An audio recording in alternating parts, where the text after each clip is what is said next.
فرماتے ہیں قرآن مجید میں سورہ ہمزہ میں سورہ نمبر 104 آیت نمبر 1 میں وَيْلٌ لِكُلِّ ہُمَزَةٍ لُمَزَةٍ، لعنت ہے ہر قسم کے غیبت کرنے والوں پر۔ اللہ تعالیٰ فرماتا ہے سورہ حجرات میں سورہ نمبر 49 آیت نمبر 11 اور 12 میں کہ آپ میں سے آدمیوں کا ایک گروہ دوسرے پہ ہنسنا نہیں چاہیے۔ ہو سکتا ہے کہ وہ لوگ آپ سے بہتر ہے، آپ لوگوں میں سے ایک خواتین کا گروہ، عورتوں کا گروہ دوسرے پہ ہنسنا نہیں چاہیے۔ ہو سکتا ہے کہ وہ آپ سے بہتر ہے۔ آپ ایک دوسرے کو غلط نام سے مت بلاؤ، برے نام سے مت بلاؤ، ایک دوسرے پہ شک مت کرو۔ کئی بار شک گناہ ہے۔ ایک دوسرے کے بارے میں پیٹھ پیچھے غیبت مت کرو۔ کیا آپ اپنے بھائی کا مرا ہوا گوشت کھانے کے لیے تیار ہے؟ اس آیت میں اللہ تعالیٰ کہتے ہیں کہ اگر آپ غیبت کریں گے تو اپنے مرے ہوئے بھائی کا گوشت کھانے کے برابر ہے۔ جیسے میں نے پہلے کہا تھا مرا ہوا گوشت کھانا حرام ہے، یہاں مرے ہوئے بھائی کا گوشت کا ذکر ہے جو کینیبل ہے۔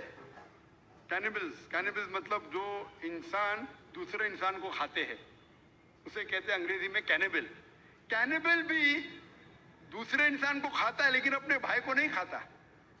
اللہ تعالیٰ فرماتے اگر آپ غیبت کریں گے تو اپنے مرے ہوئے بھائی کا گوشت کھانے کے برابر ہے،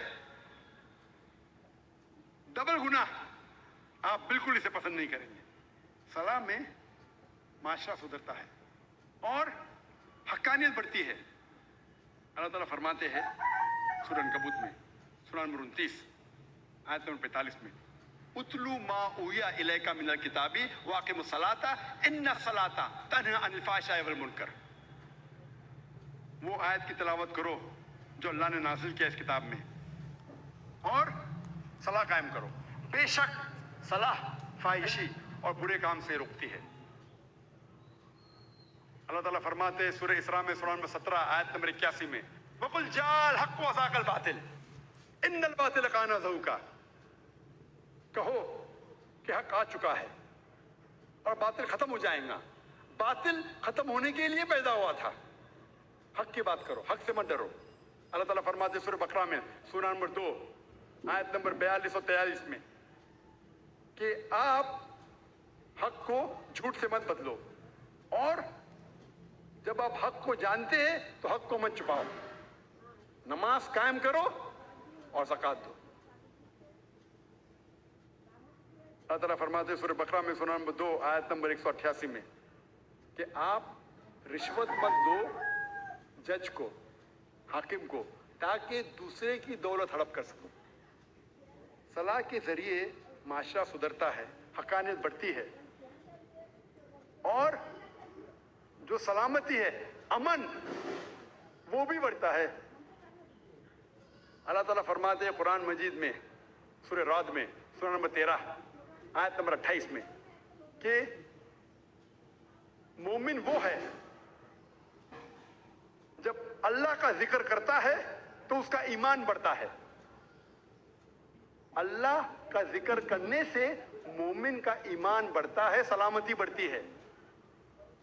اور اللہ تعالیٰ فرماتے ہیں سورہ بقرہ میں سورہ نمبر 2 آیت نمبر 153 جو آج پروگرام شروع ہونے کے پہلے جو قاری نے اس آیت کی تلاوت کی تھی، اور اللہ تعالیٰ فرماتے وَاسْتَعِینُوا بِالصَّبْرِ وَالصَّلَاةِ إِنَّ اللَّهَ مَعَ الصَّابِرِينَ، کہ اللہ کی مدد مانگو صلاح اور صبر کے ساتھ، بے شک اللہ صبر کرنے والوں کے ساتھ ہے۔